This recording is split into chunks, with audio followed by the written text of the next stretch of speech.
My name's Heather, and I'm a physical therapist in CHOP Sports Medicine. This home program is designed to help you get started to rehabilitate your foot or ankle following an injury. If you have been prescribed physical therapy by your physician, these exercises are not intended to replace formal physical therapy.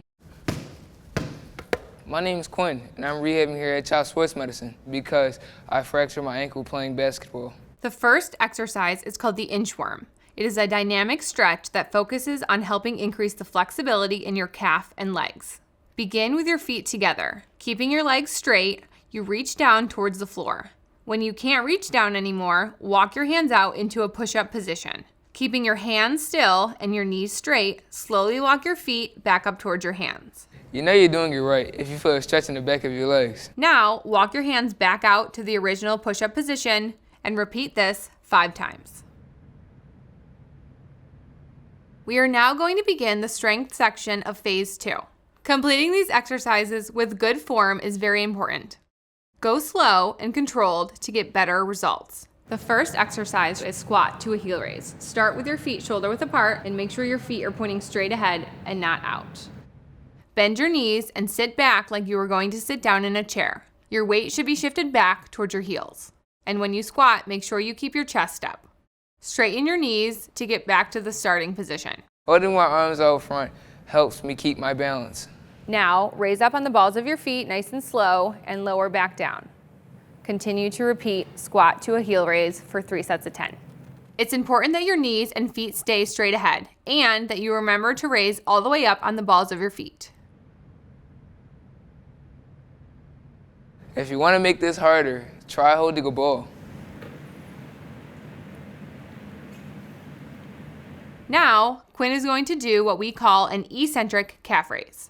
Start by standing with your feet shoulder width apart. Now you're going to raise up on the balls of your feet. At the very top, lift up your good leg and slowly lower the heel down on your injured side. Up with both legs and slow down with one. You should do 15 of these for 3 sets. If you lose your balance, try hanging onto something with one hand. Once these start to get easy, try single leg calf raises.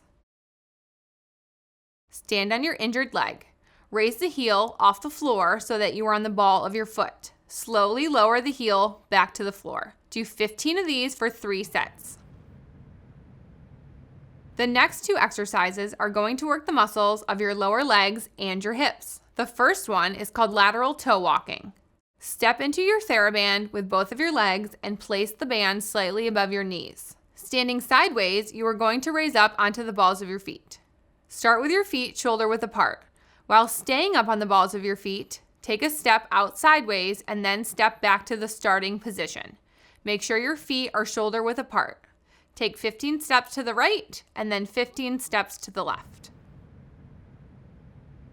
When I do this exercise, I feel the burn in my hip and my calf. The next one is called lateral heel walking. Keep your band above the knees and begin with feet shoulder width apart. Lift your toes off of the ground so that you are standing on your heels. While staying on your heels, take a step out to the side and back to the starting position. Take 15 steps to the right and 15 steps to the left. Your toes should stay off the ground the entire time. For this exercise, I feel a burn in my hip and my shin. The next strength exercise is called the forward lunge. Take 1 big step out.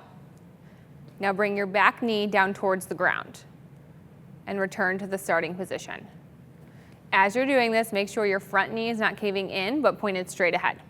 Your front thigh should be parallel with the ground and your front knee should not be over your toes. Your toes should be facing forward and your knee should not be collapsing in.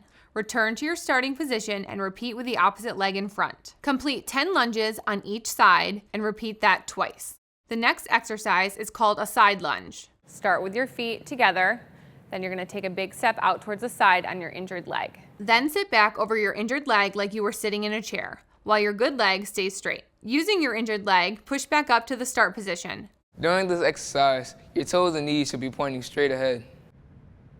Complete this exercise in one motion and do 3 sets of 10. This next section is called plyometrics or jumping. Quinn is starting with a double leg jump, which he will do in a few different directions. Start with your feet shoulder width apart and your knees slightly bent. Now hop forwards and backwards over an imaginary line on the floor. Make sure it's a soft landing and don't let those feet turn out. Make sure your feet are even with each other so one foot does not come in front of the other, and don't let your knees turn inwards. Perform this jump 20 times. Now you are going to jump side to side. Don't forget to use good form and watch your knees to make sure they stay in line with your hips and ankles. Repeat the side to side jumping 20 times. Now it gets harder. As double leg jumping gets easier, you can progress to single leg jumping. Start by standing on your injured leg in a squat position. Hop forwards and then backwards over a short distance like you were jumping back and forth over an imaginary line. As you jump, land on a bent knee and make sure your leg is not caving in or out. And to make this harder, I'm going to jump side to side. Again, watch your knee and ankle, making sure that it stays straight in line with the rest of your leg. Make sure you keep a good squat position every time you jump. Try to complete 2 sets of 10 repetitions for this exercise. This exercise is called the Y balance. It is a dynamic activity that requires strength, flexibility, and your body's ability to know where it is in space. You are going to place 3 objects on the ground, 1 in front of you, 1 behind you to the right, and 1 behind you to the left. Start by standing in the middle of the 3 objects on your injured leg while keeping your hands on your hips. Make sure you keep the weight on your injured leg. Bend the knee of the leg you are standing on and reach your good leg towards the object. Reach out as far as you can without touching that foot to the ground. When you cannot reach anymore, return to the straight knee position. Repeat this reach to the objects behind you to the right and behind you to the left. Reaching to all 3 objects counts as 1 repetition. We are going to complete this activity 5 times. Once this gets easy, you can make this more challenging by standing on a pillow.